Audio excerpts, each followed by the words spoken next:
Hello student, welcome to my channel. तो student, आज हम डिस्कस करेंगे 11th क्लास के हाइब्रिडाइजेशन।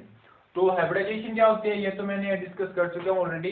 तो हम बात करते हैं हम कोई भी कंपाउंड या मॉलिक्यूल्स के हाइब्रिडाइजेशन कैसे फाइंड करेंगे।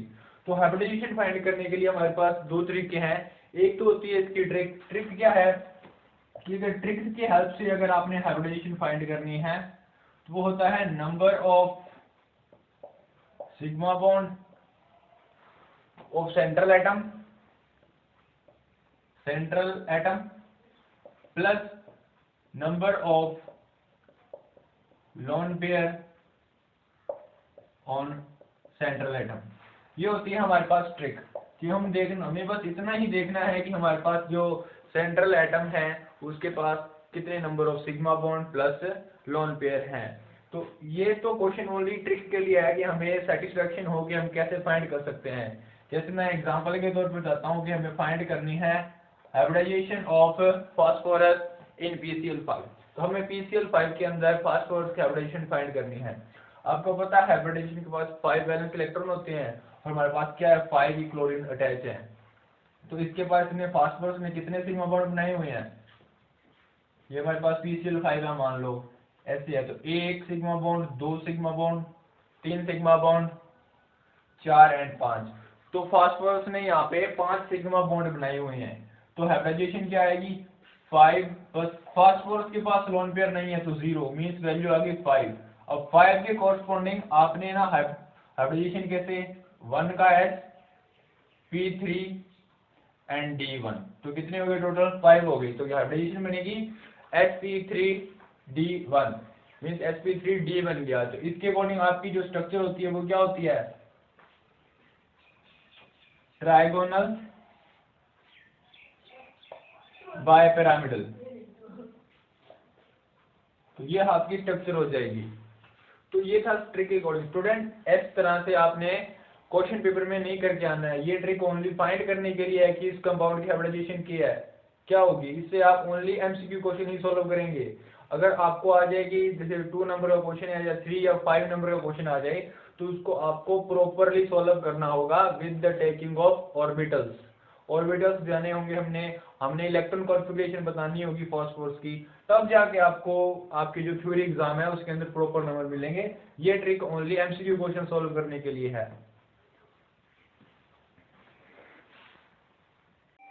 तो स्टूडेंट, अभी हम बात करते हैं कि हमें थ्योरी एग्जाम के अंदर कोई भी कंपाउंड की हाइब्रिडाइजेशन कैसे फाइंड करनी है।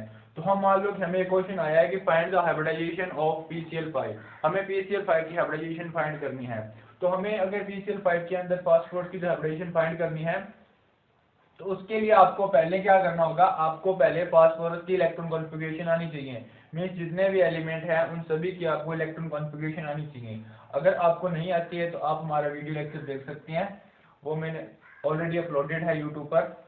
तो अभी देखो वैसे फास्फोरस है तो फास्फोरस की जो इलेक्ट्रॉन कॉन्फ़िगरेशन होती है वो क्या होती है नियॉन 3s2 एंड 3p3। ये होती है फास्फोरस की इलेक्ट्रॉन कॉन्फ़िगरेशन। इसके अंदर 5 वैलेंस इलेक्ट्रॉन होते हैं। तो अब अगर फास्फोरस की हमें इलेक्ट्रॉन कॉन्फ़िगरेशन है तो हम इसकी लिख देते हैं पहले ग्राउंड स्टेट। तो फास्फोरस की ग्राउंड स्टेट ये है 3s में 2 इलेक्ट्रॉन है मींस 1 2 और 3p के अंदर 3 इलेक्ट्रॉन 1 2 3 3 इलेक्ट्रॉन है।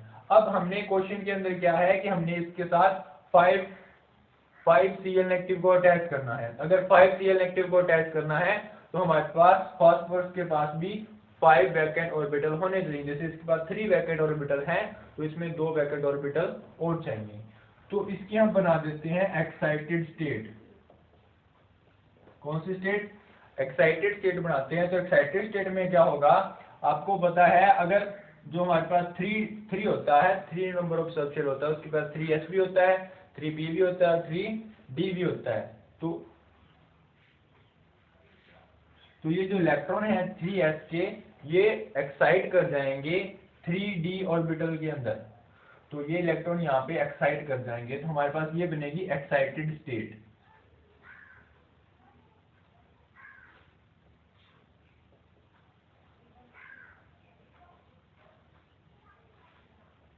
तो स्टूडेंट अभी देख सकते हो आपके पास कि जो एक्साइटेड स्टेट के अंदर है फास्फोरस के पास 1 2 3 4 5 वैकेंट ऑर्बिटल अवेलेबल हैं।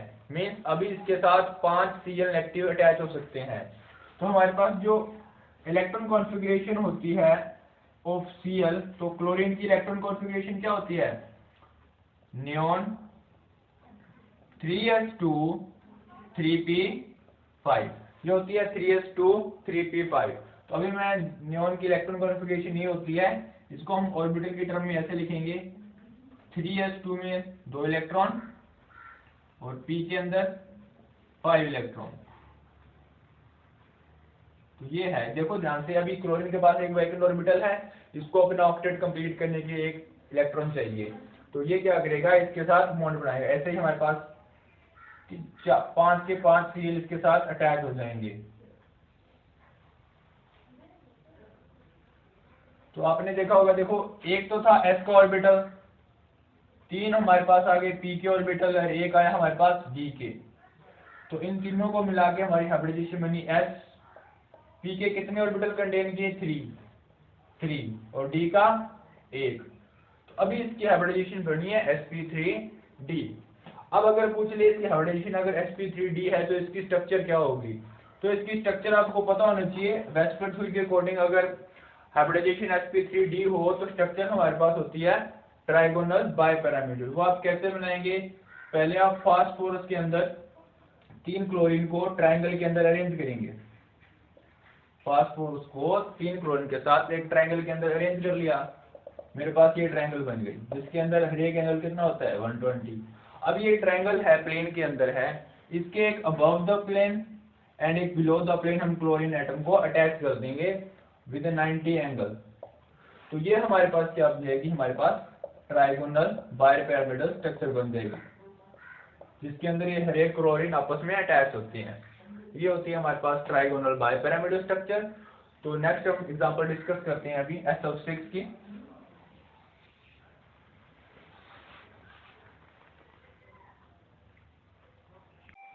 जो नेक्स्ट एग्जांपल है हमारे पास SO6 की, हमें हाइब्रिडाइजेशन एंड स्ट्रक्चर फाइंड करनी है। तो अगर हमें इसकी हाइब्रिडाइजेशन एंड स्ट्रक्चर फाइंड करनी है, उससे पहले हमें सल्फर के इलेक्ट्रॉन कॉन्फ़िगरेशन पता हो। सल्फर की इलेक्ट्रॉन कॉन्फ़िगरेशन होती है neon 3s2 and 3p4 and जो फ्लोरीन की इलेक्ट्रॉन कॉन्फ़िगरेशन हमारे पास होती है हीलियम 2s2 एंड 2p5 में। अगर इसकी ऑर्बिटल ग्राउंड स्टेट लिखें तो इसकी ग्राउंड स्टेट ये होगी स्टूडेंट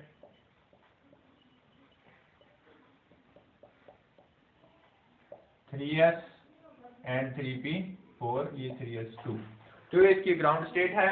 अभी देखो ध्यान से, सल्फर ने ना 6 फ्लोरीन के साथ अटैच होना है। तो सल्फर की जो फ्लोरीन की जो ग्राउंड स्टेट है वो ये है 2s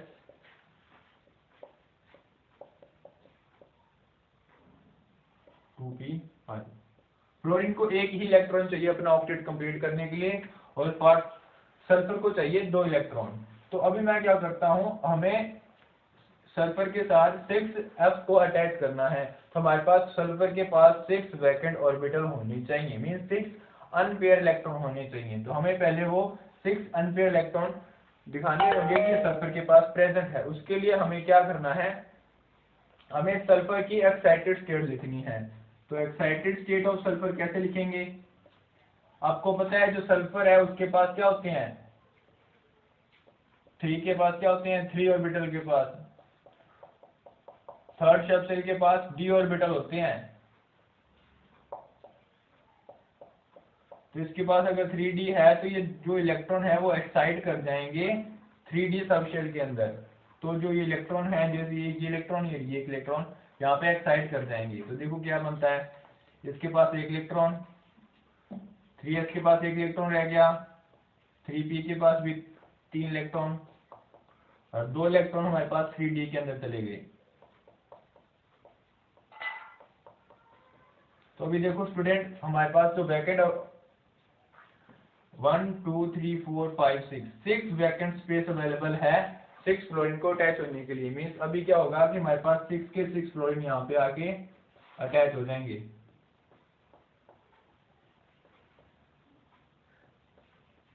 तो इसकी हाइब्रिडाइजेशन हमारे पास बनेगी 1s का 3p के और 2d के sp3d2 sp3d2। अगर हमारे पास हाइब्रिडाइजेशन sp3d2 हो तो इसकी जो स्ट्रक्चर होती है वो होती है ऑक्टाहेड्रल। तो इसकी जो स्ट्रक्चर हमारे पास क्या है वो ऑक्टाहेड्रल होगी। तो ऑक्टाहेड्रल स्ट्रक्चर कैसे होती है कि सेंटर में हम सल्फर रखेंगे, एक प्लेन के अंदर हमने 4 फ्लोरीन एटम को अटैच कर देना है सल्फर के साथ, और एक अबव द प्लेन एक बिलो द प्लेन। ये हमारे पास क्या है ऑक्टाहेड्रल स्ट्रक्चर है।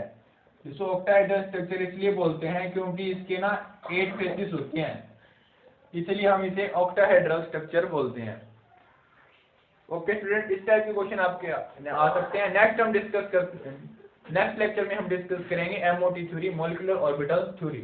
उस पे हमारे आपके पास 5 नंबर का क्वेश्चन 100% कंपलसरी है ना, वो हम नेक्स्ट लेक्चर में डिस्कस करेंगे। Thanks, have a nice day.